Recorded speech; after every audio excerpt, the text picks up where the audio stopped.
வணக்கம். காலை முரசு செய்திகள். இன்று இளைஞர்கள் கஞ்சா, மதுபோதை அடிமையாகி வரும் சூழ்நிலையில் அதற்கு மாற்றாக விளையாட்டு போட்டியில் ஆர்வம் காட்டும் இளைஞருக்கு பாராட்டு.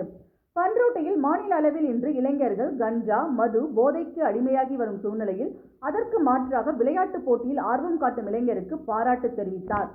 மாநில அளவிலான பூப்பந்து போட்டியை கடலூர் மாவட்ட காவல் கண்காணிப்பாளர் எஸ். ஜெயக்குமார் IPS துவக்கி வைத்து அவர் பேசிய காட்சி காண்போரை கவனிக்க வைத்தது. இன்று இளைஞர்கள் கஞ்சா, மதுபோதை அடிமையாகி வரும் சூழ்நிலையில் அதற்கு மாற்றாக விளையாட்டு போட்டியில் ஆர்வம் காட்டும் இளைஞருக்கு பாராட்டு தெரிவித்தார். காலை முரசு செய்திகளுக்காக விஸ்வநாதன்.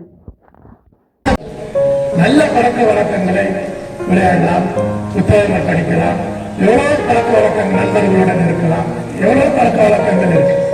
அந்த நல்ல பழக்க வழக்கங்களை இளைஞர்கள் கற்றுக்கொள்ள வேண்டும். சமூகத்திலிருந்து நீங்க விலகி செல்லக்கூடாது. உங்களுடைய தன்னம்பிக்கை, தலைமை பண்பு எல்லாமே இந்த விளையாட்டுல வரும். விளையாட விளையாட உங்கள் உடலும் உறுதி பெறும். அதனால இந்த விளையாட்டு போட்டிக்கு வந்திருக்கிற அனைத்து வீரர்களுக்கு மீண்டும் ஒரு முறை என்னுடைய வாழ்த்துக்களை தெரிவித்துக் கொள்கிறேன். அதுபோல வெற்றி தோல்வி என்பது சகஜம். இன்னைக்கு தோற்கலாம், நாளைக்கு வெற்றி பெறலாம். எவ்வளவு பெரிய வீரர் இருந்தாலும் நீங்க பார்த்திருப்பீங்க. சிகரக்காக இருக்கட்டும், பிள்ளைகளை சொல்வதாக இருக்கட்டும், மதுவாக இருக்கட்டும், இல்லை கஞ்சா பழக்க வழக்கமாக இருக்கட்டும், எதுவாக இருந்தாலும் அது உடலை பாதிக்கக்கூடிய ஒரு பழக்க வழக்கம். இன்னைக்கு உங்க கண்ணு முன்னாடி பாக்குறீங்க, இவ்வளவு விளையாட்டு வீரர்கள் இருக்கீங்க. இந்த போதைக்கு அடிமையானவங்க எப்படி இருக்காங்கன்னு உங்களுக்கு தெரியும். அதனால எந்த வாழ்க்கையில எங்கேயுமே முன்னேற முடியாது.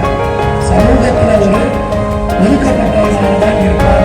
எல்லா விதமான செய்வதற்கு காரணம் போதை. அந்த போதை பழக்கத்துக்கு அடிமையானாலும், இந்த மாதிரி ஒரு விளையாட்டு பழக்கத்துக்கு அடிமையான